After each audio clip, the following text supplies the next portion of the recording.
And greetings and greetings and greetings and greetings and welcome to another edition of the Friday FARcast. I'm Robert Phoenix. What's happening out there? Broadcasting to you live once again from South Central Texas, the state capital, the center of Agenda 2030. That's right. Yesterday, I got a lot of really good feedback on yesterday's show regarding the relationship with Stanford. Let's do this here. Stanford and how Stanford has been seeding our consciousness and culture since the 1960s, really, right through the creation of Esalen, mostly due to Richard Price and Michael Murphy, who were students at Stanford and who had been inspired by Aldous Huxley, who had spoken at Stanford, amongst other people like Gregory Bateson, the great linguist, social linguist. Bateson's an interesting character. He's a Cal guy, by the way. You know what I left out of yesterday's discussion of Stanford was Anthony Sutton. Anthony Sutton is interesting because he taught at Stanford, and he broke from Stanford. Stanford's had some fascinating people on their faculty. Sutton, of course, being probably at the top of the food chain, I would say. And his ability to break down the Hegelian dialectic way before anybody else was doing it and had even begun to approach it, that was all Sutton. Sutton was the guy that unveiled the power structure of groups like Skull and Bones, which he studied pretty intently. And he winds up leaving Stanford. He winds up leaving academia because he realizes that academia is an incubator for the very same Hegelian dialectic. Now, it appears to be that academia is no longer engaged in the Hegelian dialectic, but they're really engaged in the Marxist dialectic. Social Marxism prevails on the American campuses across the country. And at some point, I think there'll be a backlash against colleges in general. Number one, due to the cost, the soaring costs of tuition. Number two, the radical change in the social economy. And unless you're engaged in building robots, repairing robots, designing off-world situations for robots, I'm not sure where the value is going to be honest with you. I've been noticing a trend in commercials lately. Let me go back to this college piece. So there's that, and then there's the tuition piece. And I think that there are people who are going to wake up and ask themselves, remember, Generation Z is a bit more conservative than their millennial predecessors. So Generation Z are going to want programs, or they're going to want an education that might be a little less tethered to social Marxism and this ideological programming. That's a big deal. And so their parents might actually kind of sniff around and say, you know what, this is really not the kind of program we want our kids to be in.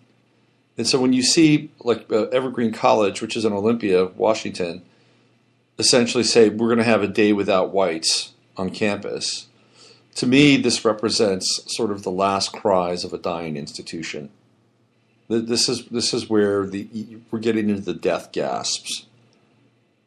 Because the one thing about America that I believe is more true today than at any time in its history, maybe a little less true, but still enough to have a resident court, is America is a moderate country.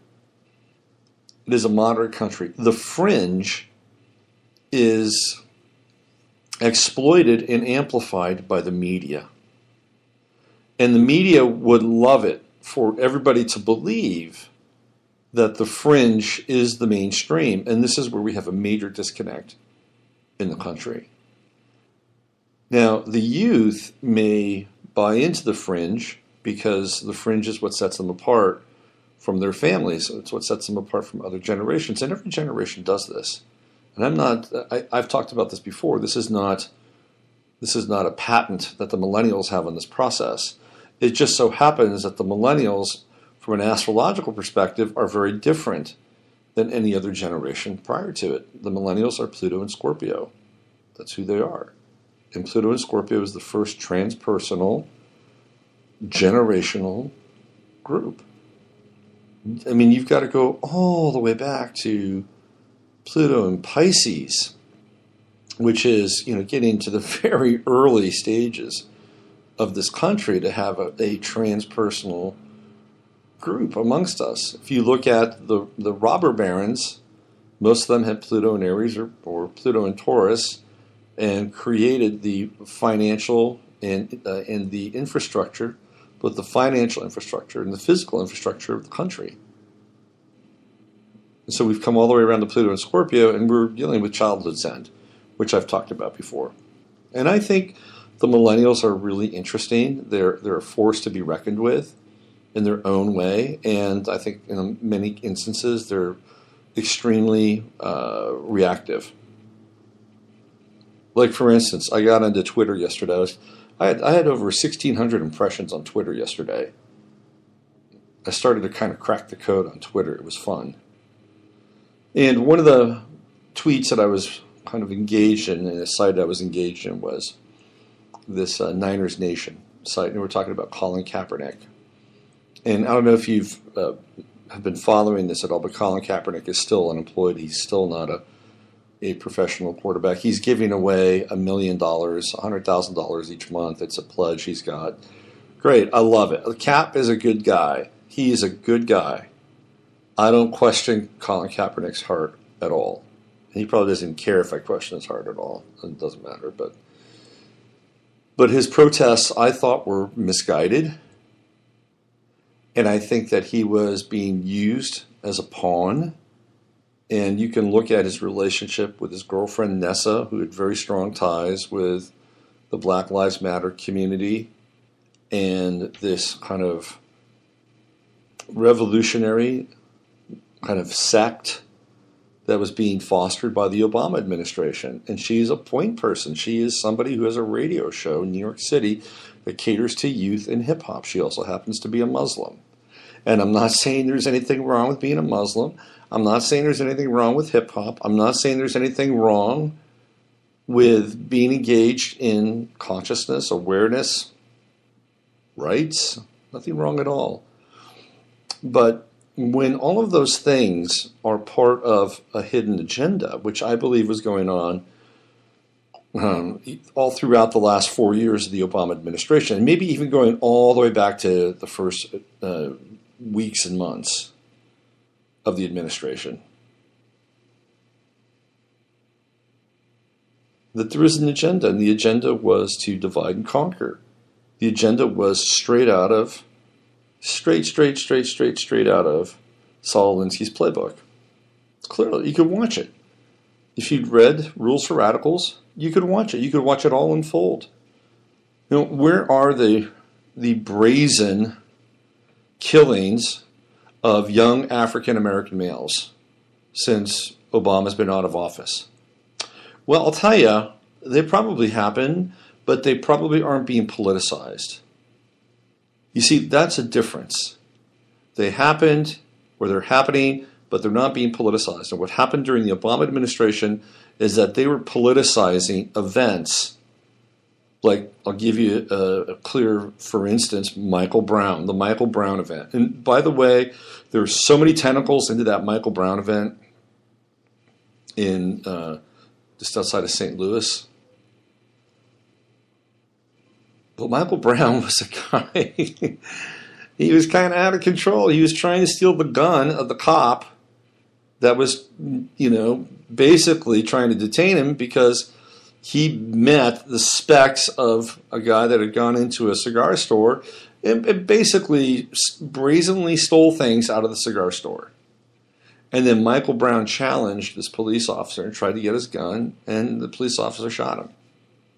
He was in a life or death situation. Now, should they have left Michael Brown's body there for hours so that it could be viewed and witnessed and used as some kind of symbol of vilification and scorn? I don't think so. But now we get into sort of the deeper issues around the whole Michael Brown situation. If you look at the chief of police and his relationship with Israel, and basically going over to Israel to train with the IDF and how to deal with situations where there's social disruption, social disorder, or even just in general arrest in general. He went there. He spent a lot of time there, and when push came to shove, it was a flashpoint. And they allowed this flashpoint to happen, and then they brought in the thugs. They gave him an opportunity to kind of road test this training that he had been taking over in Israel. And I've talked about this before. You can go online. You can find all the evidence. It's all there. Police chiefs, right, sergeants, all around the country have been doing this, and essentially have been turning our police into kind of military units. So that's happened. So there's tons of collusion that happens in this Michael Brown event, who, for all intents and purposes, is probably just another guy who's in trouble and who takes on the law in a way that he probably shouldn't be taking it on. Take the skin color away. If that's me trying to get that guy's gun, what do you think he's going to do to me? Oh, I'm sorry. Yeah, I just noticed you're Caucasian. Can you please just back off? I think you'll have a better shot at understanding me than maybe some other people would. It's a bunch of horse shit. If I'm trying to get a cop's gun, what is a cop going to do to me? He's not going to waste any time. Survival is colorblind. I'm sorry, that's just the way it is. Anyway, we haven't seen these things since Obama's been out of office. So I posted this thing about Kaepernick, and I said that his protests were misguided. And I got some heat on that. And this one young guy says, you're misguided and your parents failed you. And I just said, hey, how many cop killings or cop kills have we seen since Trump's been president? None. Coincidence? Question mark. And then I said, read Rules for Radicals. Get to the next level. And I guarantee you that was a millennial that was coming back at me. And it all started because this guy who's got the Twitter account for Niners Nation put out a tweet. Okay, you got to go back about 5 days ago. I think is it Tim Mara of the New York Giants said that he got thousands of emails that said, don't sign Colin Kaepernick. We don't want Colin Kaepernick. So his fan base, who did not like the protest because he was kneeling during the national anthem, and a lot of people thought it was disrespectful. Hey, look, Colin Kaepernick, that's his right as an American. I support that. I support his right to sit down and kneel down and not stand for the flag. Because really, look at what we do abroad. Look at what we do. Look at where we go. Look at who we impose our will on. Look at the sanctions. When we want to have, democracy, we want to bring democracy to another part of the world. It's regime change. And it's so disingenuous. I don't have a problem with Kaepernick taking a knee. I really don't. My problem is that I don't think he's really informed. I think he was just being used by his girlfriend and the whole Black Lives Matter movement, and all of that was being incubated in the White House as part of a Saul Alinsky-style hit squad. That's all. And I just thought, it's misguided. I didn't say it was wrong. I didn't say it was illegal. I said it was misguided. Just like recently, U2's been touring the country. they've been doing the Joshua Tree. In the latter part of their show, they bust out Bono's politics. And you can imagine what they are. Straight cut liberal, right? That's what they are. And as an artist, of course, Bono has a right to get up there on the stage and peddle his horse shit. That's his right. Most people know he's a complete sellout. He hangs out with people like Henry Kissinger and George Soros, and he doesn't give one rat's ass about the common man or woman unless it fits into his political agenda. Bottom line, end of story. Okay? And he's got all this power, right? He's got, he's touring, he's seeing all these people across the country and across the world. What if he talked about chemtrails? What if he talked about vaccines? What if he talked about Palestine, Gaza? I mean, 3 really hard-hitting issues. Nobody ever talks about Gaza. Nobody.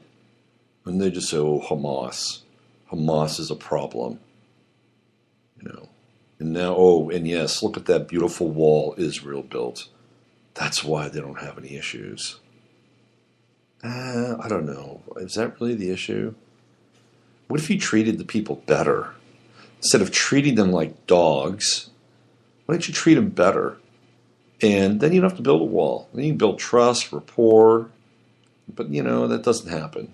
It's a very different kind of ideology. Anyway, he doesn't talk about this stuff. Doesn't talk about it at all. So I didn't have a problem with Kaepernick protesting. It's his right. It's his right. And it's the owner's right to say, hey, look, my fans, the people who pay tickets to get into my stadium, don't want this quarterback here. And that's his right. That is his right. And this millennial who is running this Niners Nation said that Kaepernick's going to donate another $100,000 because he's going to donate $100,000 a month for the next 10 months. It's his $1 million pledge. And he basically underscores it with, hey, I wonder if, Mara from the Giants saw this. And so I got into this, and I'm like, why are you doing this with Kaepernick? Because isn't this kind of over? He's no longer a 49er. I think a lot of people want to move on. And he's like, well, no, we still think this is a good topic of conversation. And I said, well, you're politicizing this. I said, it's one thing to report that Mara had a visceral reaction, or his fans did, not him. His fans did, and said we don't want him here because of the amount of emails that he got. And that's news, right? But then he took it one step further, and he's like, okay, well, we're going to shame Mara here. What about Kaepernick is a really good guy. And what they're trying to do is they're trying to set up a sense of injustice, that he's being unjustly crucified for his lack of protest or his protest. I don't think that's the case at all. If you look at Colin Kaepernick, he was not really that great of a quarterback in the last 2 years of his career. Seemed like he'd become disinterested, checking out. He was going through a change of heart. He was going through his Saturn return. And his Saturn return is in the sign of Sagittarius. And he started to get philosophical, and he started to get into people like Malcolm X, and he started getting people like Che Guevara. These were all very Sagittarian kinds of, where Capricorn, Sagittarius. It's where ideology meets the mainstream. It's where ideology meets the corporate mindset. It's where ideology meets sort of this public domain, the world itself. And sometimes Saturn is not kind. Saturn says there's limits to your ideology. This is the way it is. And I think he's gotten off pretty lucky, to be honest with you. Its timing is terrible. He decided to do this as Trump was getting elected. And he badmouthed Trump. He badmouthed Hillary, too. I will give Kaepernick credit for that. He badmouthed Hillary as well. So at least he had some foresight there. His timing was horrible. It's horrible. But he's allowed to do this. And I support his right to do it 100%. Because when we can't do this, then we have a real problem. And it should be across the board. I'll give you another instance of the hypocrisy in some ways of our system. If you've been following the relationship with if you've been following the relationship with what's happening with the statues down in the South, and the statues that they're not taking, it's really fascinating. So they're taking Robert E. Lee, they're removing all these Confederate statuary, these symbols of another time and where America was at a different place in history. And people in those areas really don't care. Like if you were to sit down and have a conversation with a black American in that area, they really could care less. Those aren't the people that the statues are offending. Now, there may be a small group, but by and large, it's not the case. And I've seen a lot of commentary around this. What's happening is that we have this Agenda 2030 and Agenda 21 program. They're coming into the cities, and essentially what they're doing is they're rewriting the history of cities. They're eradicating the history of cities, so that they can then bring in their new imprint and blueprint of what that city should be. It's happening in San Antonio. UNESCO has taken over the Alamo. It doesn't belong to the state anymore. It belongs to UNESCO. And what is UNESCO going to do? They're going to change the narrative. They're going to change the narrative of what happened with the Alamo. And now, are they going to eradicate the Alamo? No. But what they'll do is they'll recreate the story, and they'll turn Sam Houston and Daniel Boone and Jim Bowie. They'll turn all these guys into imperialists, and that Santana was just really defending the rights of his people and the rights of his country and the rights of his geography. And it's the imperialists that were in the wrong here, and they'll essentially take the defeated side of the story, and they'll turn the defeated into the victors and the victors into the defeated, and here we are with inversion. Okay, two statues that are not being taken out. One is Albert Pike. Albert Pike was a general in the Confederate Army. He's also a 33rd degree Mason and a Satanist. He spoke about 15 different languages. He wrote Morals and Dogma, and he predicted what's going to happen over the course of the next 3 world wars. His statue's not coming down. Why is that? Well, his statue's not coming down because he's a high-ranking Mason.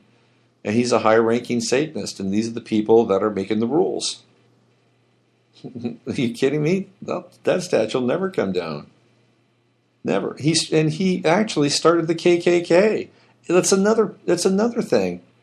Albert Pike he helped found the KKK. And nobody cries about that. And if they did, you think it would make any difference? Doubtful. Judah Benjamin, another guy. They're not going to take his statue down either. So it's all very selective, as we say, selective. And then there's Kathy Griffin. Oh my God. Kathy Griffin. What are we going to do with Kathy Griffin? Here she goes and makes her little video, her art.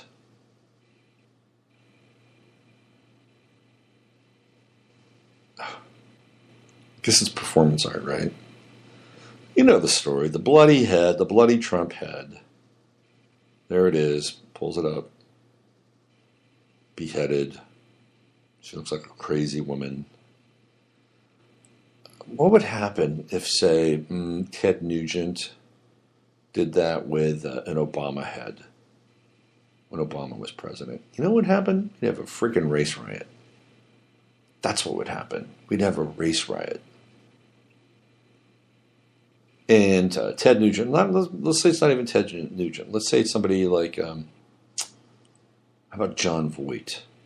He's a conservative guy, and he's not known for his, wacky antics like Ted is known for. Let's say it's John Voight. John Voight never works again. He never does another National Treasure movie ever again. Ever. He's done. No more John Voight. Say it's Billy Bob Thornton, who once could have been his son-in-law. Same deal. Never works. Never. Never.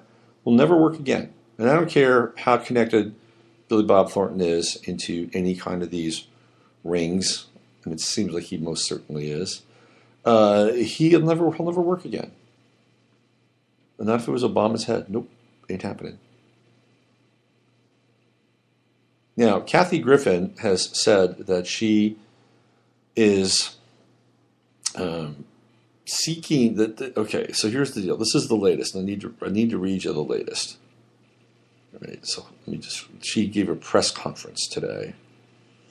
It's quite interesting. All right. Here it is. This is from Fox. I'm not going to get there. So I can't. For whatever reason, Fox doesn't show up. Let's see. Kathy Griffin. I just had it on Variety. What was it? Basically, she said that she's my age. Basically, she said that the Trump family is trying to bully her. Oh my God. It's like now we're in the bully phase. We're in the bully phase.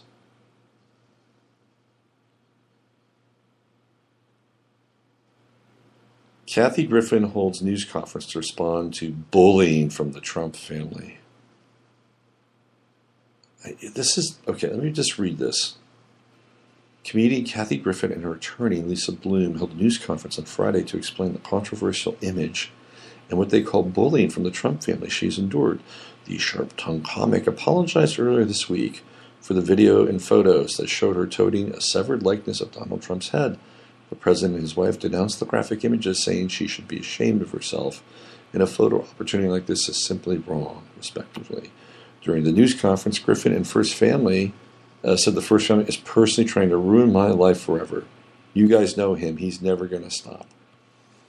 What if the liberals look again? I'm not an always Trumper. Okay, I can be critical of the president, which I have been with every president, and will be if we ever have another president. But let's get the record straight here, okay?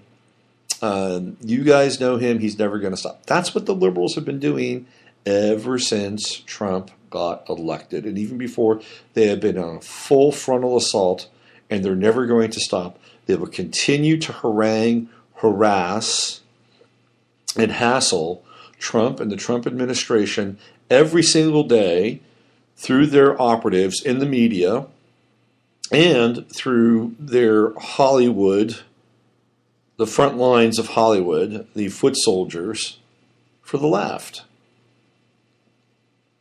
And she's just basically saying what they're doing. I've had everybody turn on me, and I just want to make people laugh. I screwed up. Boo fucking who. I never imagined that it could be misinterpreted as a threat of violence. That was never what she intended. Kathy never imagined that could be misinterpreted as a threat of violence. That was never what she intended, her attorney Lisa Bloom said. Are you kidding me? What did she think? What did she think? Well, it's just, it's like just a statement It's just a bloody head statement. It's kind of like how a head gets dislodged from a body, every other week. We see this happen all the time in America. We're across the world, actually, where heads just get dislodged from their body. It's an epidemic. It's a growing epidemic, and it's one of those things that the media just doesn't really want to cover. Maybe we should thank Kathy Griffin for alerting us to severed head disease, severed head symptom. I'm sure they'll come up with a pharmaceutical for that. Because that's just what happens. Severed heads are never the result of somebody taking a very, very, very sharp instrument and taking that sharp instrument and using it with velocity and force, usually propelled by some level of rage, to begin to get to the velocity and force that's needed in order to sever a head. Right? Because there's bone there, right? There's bone. It's called your spinal cord. How do heads become severed? I mean, not everybody's Jane Mansfield. It just doesn't happen in a car accident every other day. So behind a severed, bloody head, there must be some level of violence. The violence is off the screen. The violence is a given. Because, as I've mentioned, unless we have severed head syndrome, it's the violence that decapitates the head from the body. And this is where these people are delusional, right? Instead of just saying, you know what, I screwed up. I went too far. And just leave it at that. No, she can't do that. Because she's got people like Al Franken. I'll have her up in my state. Kathy, I love you. You're welcome here anytime. You're funnier than me, which is why I became a congressman or a senator, whatever he is. And that's enabling. Now she's being enabled. Yeah, Kathy, come on. Go on the offensive. Go on. They're just bullying you. They're just big, bad, nasty, ugly people. They're bullying you. I'm being bullied. You're trying to ruin my career. If you hadn't done that, guess what? We're not having this conversation. It's like Kaepernick, right? Is it her right to do that? Of course. Of course she can do that. Just like Kaepernick can kneel and do his thing. There are repercussions. Repercussions. Speech is free, but it has a price to pay. I'm sorry, it's just the way it is. And now you're going to offend. If you say something, I guarantee you, even that's remotely controversial, you'll wind up offending somebody. Somebody will find offense. That's the society we live in. You may say one thing, and 14 groups may agree with you, and have one group that won't. And if that's the wrong group, you're screwed. They'll boycott you. They'll take away your sponsors. Look at Alex Jones. Look at Bill O'Reilly. Sean Hannity's next.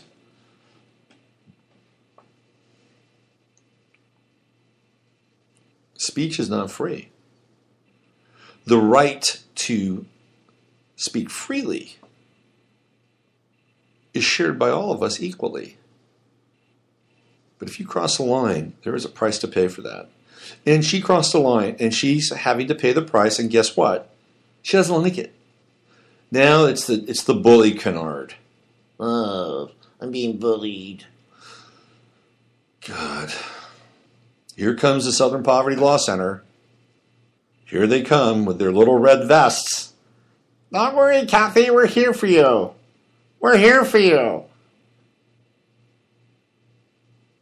We'll put more people out on the streets and malls with petitions and requests for donations to stem this terrible bullying. All right, what else do we have here? CNN, which called the images disgusting and offensive after Griffin posted the video on Tuesday, announced Wednesday it would not invite her back this year for the Times Square New Year's Eve special she had co-hosted annually since 2007 with CNN's Anderson Cooper. Regarding the image that I participated in, that apology absolutely stands. I feel horrible, said Griffin. She went on to say, I'm not afraid of Donald Trump. He's a bully. I've dealt with older white guys trying to keep me down my whole life. I'm going to make fun of the president. I'm not going to threaten him. I have no desire to harm him. I'm not afraid of Donald Trump. He's a bully. I've dealt with older white guys trying to keep me down my whole life. Oh, God. This. Older white guys.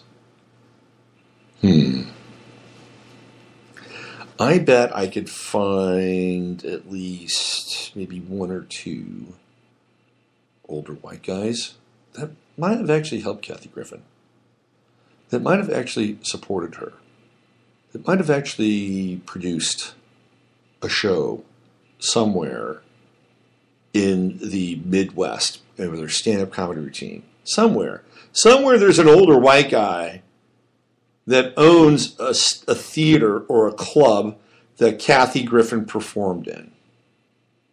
I guarantee you.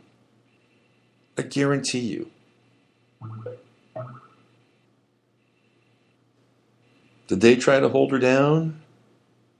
No. It's just only selective older white guys. Older white guys that she doesn't agree with, or older white guys that she doesn't like. You know, this woman needs to just be, I'm going to use the word right now, she just needs to be flushed. Just flushed. You know, we don't live in a society where there's any kind of downtime or contrition, you know, or, you know, it's like, Kathy Griffin, why don't you take like a month to think about kind of what you did? You know, and a month later, you come out and say, look, you know, I'm sorry for what I did. It's my right to do this. You know, it is my right to do this as an artist, and I'm suffering the consequences for it, and I'll stand by it. And if I have to not work another day in my life, that moment was worth it for me. Boom, done, end of story. Wouldn't you have more respect for her? But now she's talking out of both sides of her mouth. I'm sorry. Yeah, I'm going to go after him. Oh, yeah, I'm sorry. No, it's a white guy. It's the older white guy. I mean, who has any kind of respect for this? I mean, even if I'm on the left, I'm not respecting this. So pick your poison, Kathy. Say, no, I'm not sorry. I did this. Was it offensive? Yeah, it might have been, but you know what? That's your problem. This is my art. So take a hike. I'm going to lose these sponsorships anyway. And then you just say, screw it. You know, was I trying to incite violence? No, I was making a statement. And I told that to the Secret Service. And if you think that that's what's going to happen and that's where it's going to unfold, then that's on you. She didn't do that, though. This is what happens in our society when we get into the culture of contrition. Sorry. You know, you say something, do something. 2 to 3 days later, I apologize. It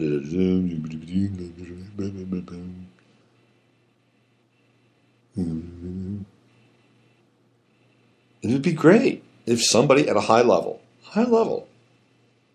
did something, said, no, I'm not sorry. Said what I said, meant what I said. And that's it, bottom line, right?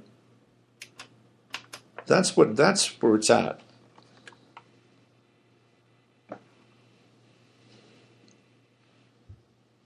Not Kathy Griffin. All right, so we've done a little Colin Kaepernick and a little Kathy Griffin.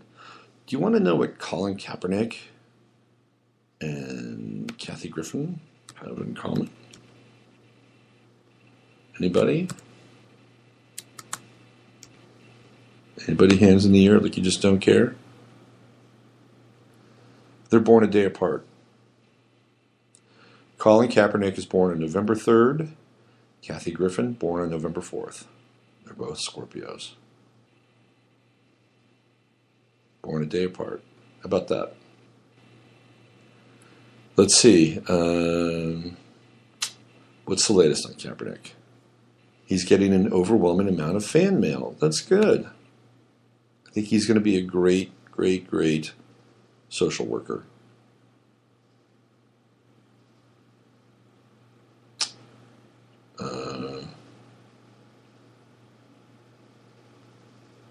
So his conversation. Malcolm Jenkins says the protest sparked conversation. Conversation.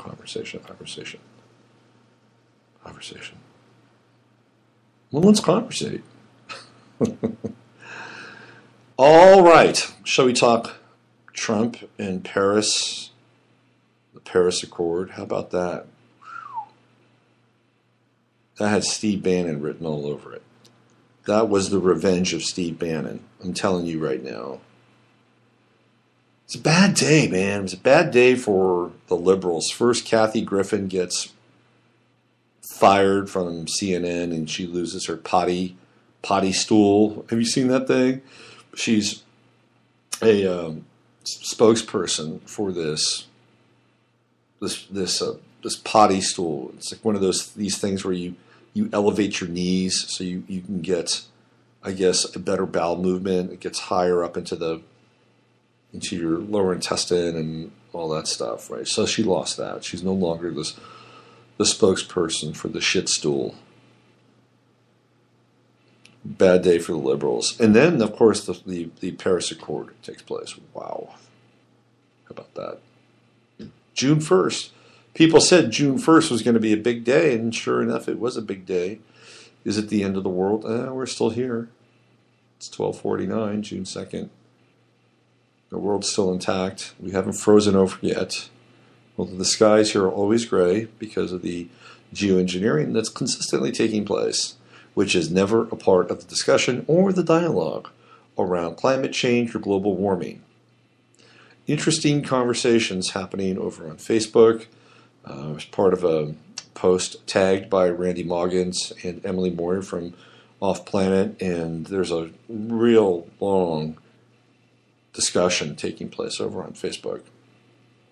And one of the things that Randy brought up, which I think is worthy of discussion, is that Trump just put a major monkey wrench in the globalists' plan, because the Paris Accord is a big piece for Agenda 2030, Agenda 21, the carbon exchanges, right? I mean, people were going to make money off the carbon exchanges. It's this Ponzi scheme, and there was going to be this carbon economy. Like you could buy credits and all sorts of stuff. You'd be taxed more, and of course the United States is going to be paying for most of this. The United States is going to be. Here's what happens with the Paris Accord. This is what happens: that the United States would be filed under the auspices of a developing nation. This is true. This is the one thing that people haven't really wrapped their heads around, that the United States would be classified in the same way that Djibouti or Senegal or Laos or Uzbekistan would be. Uzbekistan is still around. I don't know if it's still around. Let's say Kazakhstan, because we know Kazakhstan is there. Yeah, we'd be in that same platform, that same category. And, of course, China gets its own deal with the Paris Accord. They always carve out their own deal. China is not sprayed for chemtrails, by the way. They've carved out their own deal with that as well.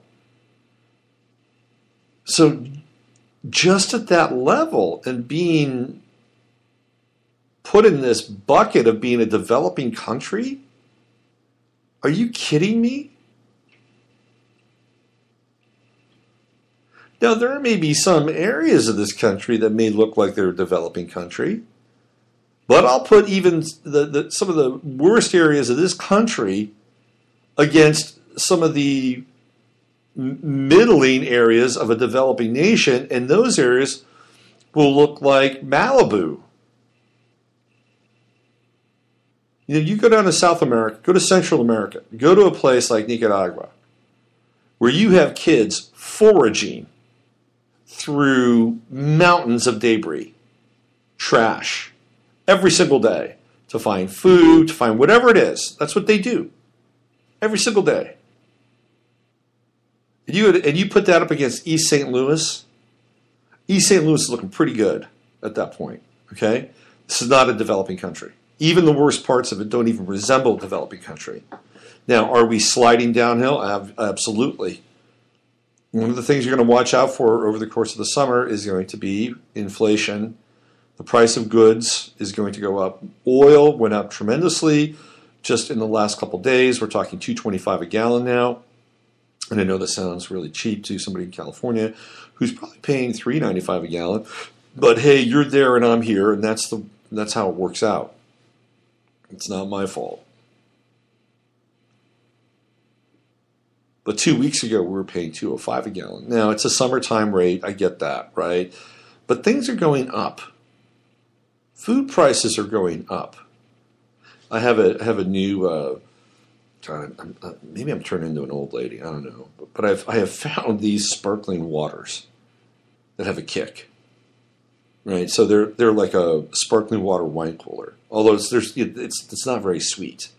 It's only got 5 calories. I like these things. They're kind of refreshing, and you get a little bit of a buzz off them. 6-pack is $10, and they're skinny cans. This is kind of where we are. So even though we are not a developing country, we're at a very tenuous point because we're going to have to rewire this economy, and this is what Trump is trying to do. If you listen to Catherine Austin Fitts, who I really admire a great deal, this is what Trump is trying to do. He is trying his very best in his own weird way to reboot the economy, or else it's all done. It's all done. And, I don't know how he's going to do it. He's got all these Goldman Sachs guys. Supposedly, according to Daniel Estulin, he's on the Rothschild side. Hillary is on the Rockefeller side, the Soros side, and these are the two groups that are really trying to, gain traction of the world. And so this is where Trump is. Now, Estulin does not believe that Trump belongs to any of the secret societies. I don't know about that. I can't speak to that. But that's one of the things that Trump is supposed to be doing. And he might be overseeing a crash. He might be overseeing a boom. We don't know. Cliff High thinks there's a bunch of mini crashes and a big boom coming. And the boom is in silver, and the big boom is in the Bitcoin and all the digital currencies, the cryptos, and something called Ethereum. We'll see. There's also been some talk that, and I can't verify any of this, but there's been some talk that part of what's going on with the whole climate change thing is that there's some kind of relationship with free energy here, that Trump is going to usher in free energy. Now, I don't know about that. Now, I'm pretty sure free energy exists, but I don't think that that's necessarily the case. Although with Trump, you just never know. And it's not like never Trump. You never know Trump. And by the way, the clock is still ticking on moving that U.S. consulate, the embassy from Tel Aviv to Jerusalem. He's kind of dragging his heels on that, isn't he? I'm telling you, man, this is fascinating. I mean, it may be crazy, it may be confusing, it may be chaotic, but it's fascinating. I mean, look, let's go back to Obama. What did we have with Obama? Well, we had Obamacare, which nobody liked, and nobody even read, to be honest with you. It was like, well, we're just going to pass it. because we think that's the thing to do. We can't wait, right? This was Nancy Pelosi and all these brain-dead politicians, both on the left and the right, by the way. Some of the people on the right may have, had a few interesting and salient points about Obamacare, but most of them were just like, hey, let's go. Red hot, ready to go. Insurance companies are going to love this. Insurance companies are big business. We're into big business. We want corporations to succeed. Insurance companies are corporations. Ergo, therefore, we shall pass it. Right? Well, there was that. And there were a few other little minor things along the way. Not anything really huge. Maybe the birther thing with Trump. But it was really about Obamacare. ISIS rose during the Obama administration. And we had all those, crappy false flags during the Obama administration. He played a lot of golf. Looked cool. Took a lot of vacations. Went around the world to accept prizes and awards. But to be fair, the Obama administration was not that interesting. I mean, if you were trying to understand what was going on with people like Valerie Jarrett and Susan Rice, and basically by the end of Obama's term, the Muslim Brotherhood had essentially infiltrated the entire Obama administration, which is true. Right? And then it became like, wow, what's really going on here? And really that took place in the last 2.5 to 3 years. But Obama himself was, he was boring. He was too cool for school. Trump, on the other hand, is not boring. Let's be clear about that. He is not boring. George Bush was bizarre. The patting of the heads of the bald people, and I couldn't stand him. I couldn't stand to look at him.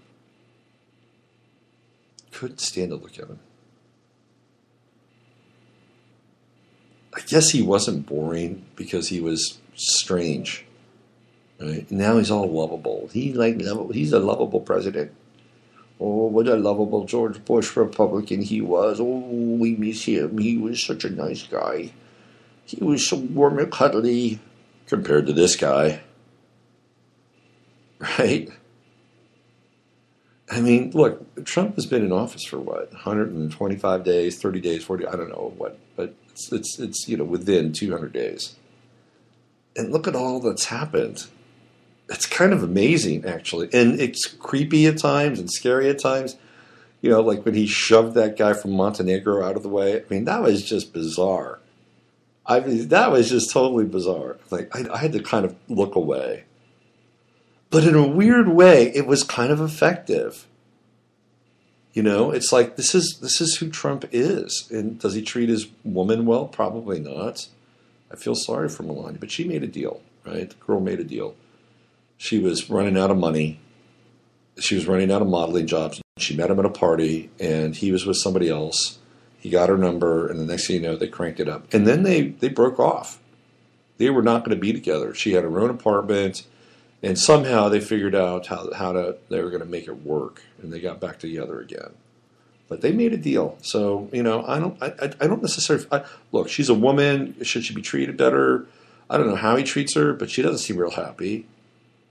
But she made a deal. That's the way it is. But my God, we've the things that we've seen in the first 200 days it's unprecedented, absolutely unprecedented. Every week there's something going on.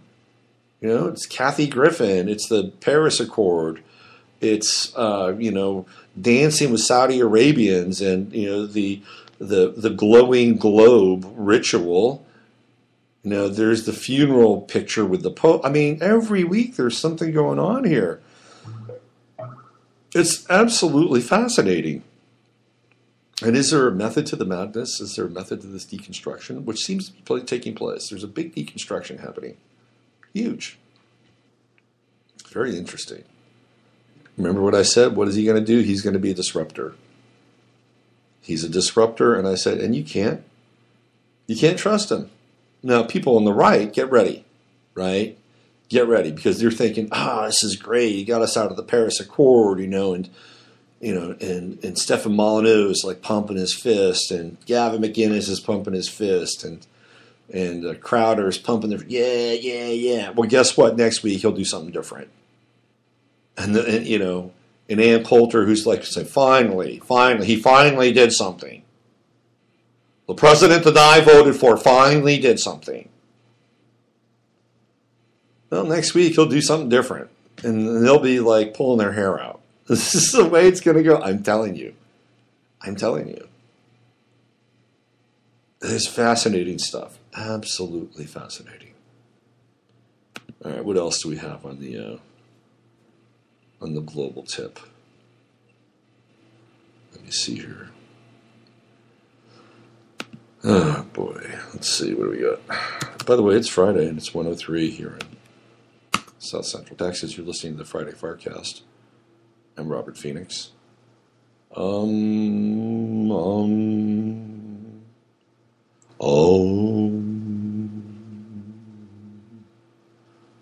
do we got? Let's see.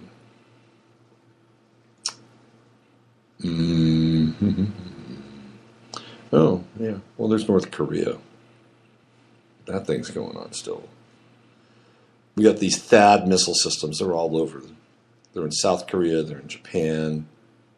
There's a good chance now that we're on the verge of some kind of war with Japan, with North Korea. Oh, here, this is around the climate deal, because I want to stay on topic. This is the Pope, the Vatican. That little man. That nasty little man, that Pope. What a fake. U.S. President, this is from Sputnik News, U.S. President Donald Trump deciding to withdraw from the Paris Climate Agreement would be a slap in the face, a Vatican Pontifical Academy of Sciences official said on Thursday, according to U.S. media reports. Trump is expected to announce his decision regarding the future of the United States and the climate accord, blah, blah, blah, blah. If Trump pulls the United States from the Paris Agreement, it would be a huge slap in the face for us. This is the Vatican. The unnamed official told NBC News earlier this week it was reported that Trump decided to withdraw the country from the 2015 Paris Agreement aimed at curbing climate change.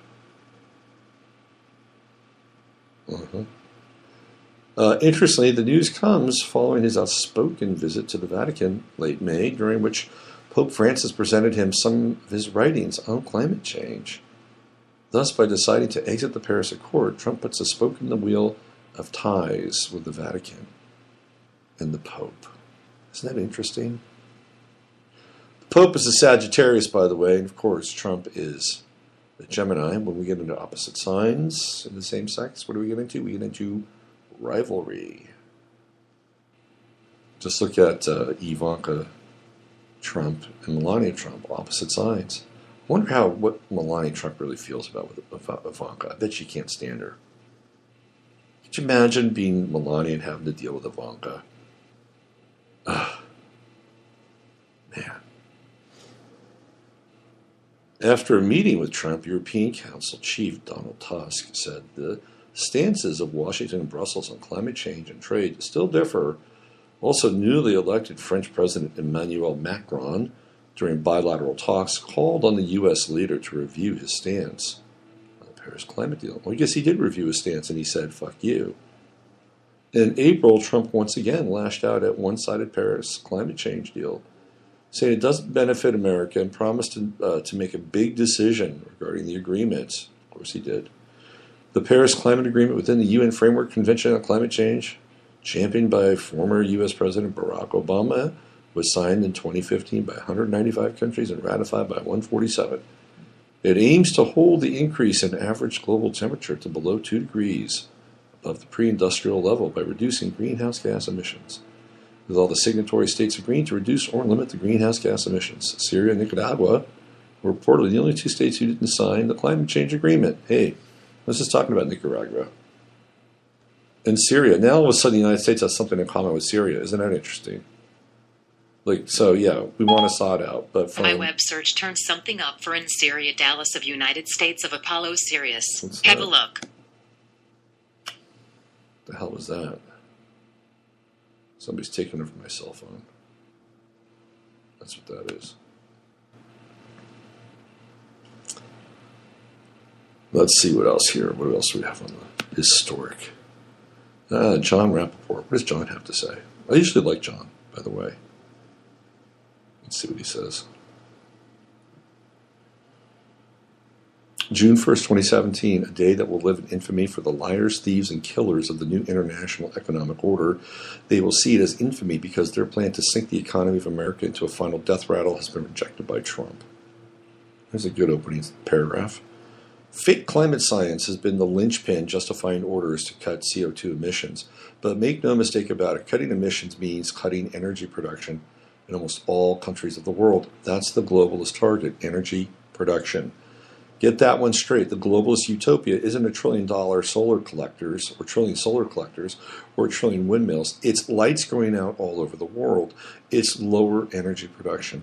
That's the monster hiding in the closet. That's the outcome arch globalists are determined to foist on the planet because that's the society they want to control. Poverty-stricken, abject, shuffling on a bleak path to nowhere. Trump just stuck a knife in that scheme. Yes, I fully understand the devil is in the details. But it is up to people everywhere who have active brain cells and can see through the climate hoax to take this opportunity to reject publicly the whole ultimate agenda. CO2 is not the enemy. Do the research yourself and see if there's any way these so-called scientists can assess now or in the past the temperature of the whole planet. The science is settled? Question mark. There is no room for argument? Question mark.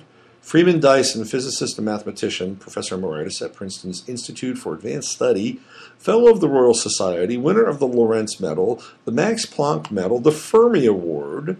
What has happened in the past 10 years is that the discrepancies in climate change models between what's observed and what's predicted have become much stronger. It's clear now that climate change models are wrong. But it wasn't so clear 10 years ago. I'm 100% Democrat myself, and I like Obama, but he took the wrong side on this climate change issue. And the Republicans took the right side. That's from October 11th, 2015. That's Freeman Dyson. Dr. Ivar Giaever, Nobel Prize winner in physics, 1973, reported by Climate Depot, July 8th, 2015. Global warming is a non-problem. I say this to Obama, excuse me, Mr. President, but you're wrong, dead wrong. Green guru James Lovelock, this is the guy who created the Gaia hypothesis, right? Who once predicted imminent destruction of the planet via global warming. The computer models just weren't reliable. In fact, I'm not sure the whole thing isn't crazy, this climate change. That's from The Guardian, September 30th, 2016, just last year. And these are but a tiny fraction of the statements made by dissident scientists who reject man-made global warming. But regardless, never lose sight of agenda based on this settled science. Here's the headline here for the next paragraph. Vastly lower energy production for planet Earth. And at the same time, truly viable forms of energy production, water turbines, hydrogen, that could be brought online with but a fraction of previously chiseled government subsidies for oil and nuclear are sitting on the shelf gathering dust. Because the model of scarcity for the planet is what the globalist empire desires. Bingo prima facie. Instead of raising people up, instead of bringing the economic level and the lifestyle for people up, what they want to do is suppress it down and create a larger vacuum between the haves and the have-littles. That's the model. The climate criminals working for globalism, until such time as that model is destroyed, Earth needs energy, all that energy can produce. By the way, I'm telling you who's loving this pullout of the Paris Accord. It's the people in West Virginia. You know, these coal miners. You know, I never told people this story. I've been wanting to tell the story for a while. I guess it might have been about, 4 or 5 months ago. I was hanging out down at my favorite watering hole here. And I'm sitting next to this guy, who's this young guy, maybe in his 30s. And he's bragging about all the businesses he owns. You know, you sit there and you listen to a person, like, okay, well, where are they coming from? I don't care if a person has a bunch of businesses. If you're going to be successful, that's great. What kind of person are you? And generally, if you're drinking at a bar, people reveal themselves in about 10 to 15 minutes, pretty quickly. So he gets on this. He says, I want to buy a coal mine. I've been looking at getting a coal mining business in West Virginia. And he says, if I do that, I'm going to automate that fucker. I'm just going to automate it. I'm going to get robots to do all that work, and I'm going to kick those people out of there. I'm like, well, why? Why would you do that? Because it's their fault. They're not preparing for the future. And this is the heartless side of capitalism, right? It's the totally heartless side of capitalism. He was almost taking glee in the fact that he would dispossess people and their families. I was like shocked. Really? Ugh. That's ugly. It's an ugly side. Maybe you could say, hey, I'm going to bring in automation slowly, and I'll help these people, find a better, cleaner way of doing their work or their lives or whatever. But no, I'm not going to do that. Okay, all right, here we go. Until such time that the model is destroyed, Earth needs energy, all the energy it can. The climate criminals working for Globalism Central staged their Paris Treaty to try to torpedo that production. Obama signed on in Paris, knowing full well he was committing a criminally unconstitutional act by disregarding the vote of the U.S. Senate, a vote that was needed to confer legitimacy to the agreement. There was nothing binding about the Paris Treaty, nothing, and today Trump squashed it. Might he re-enter negotiations to give away some of what he's just taken back for America? Anything's possible. With Trump, remember, anything's possible. But for now, the Paris Accord is a dead duck here in the U.S.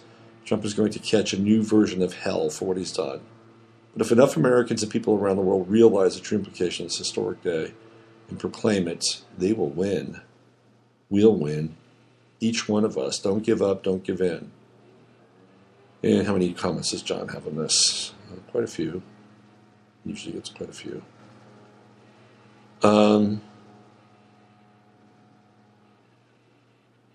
This is good work, man. This is really, really, really good work.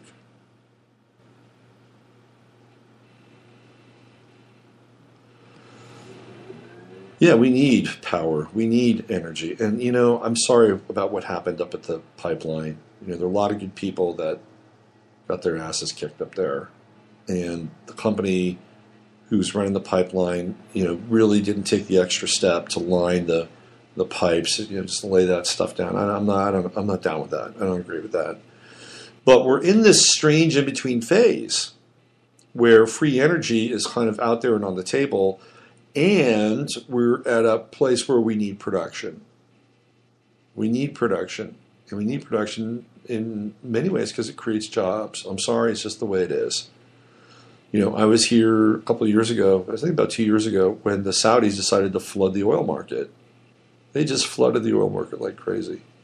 And what happened was that the U.S., here in Texas, which was booming, again, I don't agree with the process, fracking, I don't agree with it, but again, it created jobs, it created an economy. And unfortunately, this is what's happened. We've had to lean on these kinds of industries which really do a lot of damage to the environment. And we cannot deny the damage that fracking does. Is it a worthwhile trade-off so that people can, work and eat and get a job and have a living? It's a deal with the devil, to be honest with you.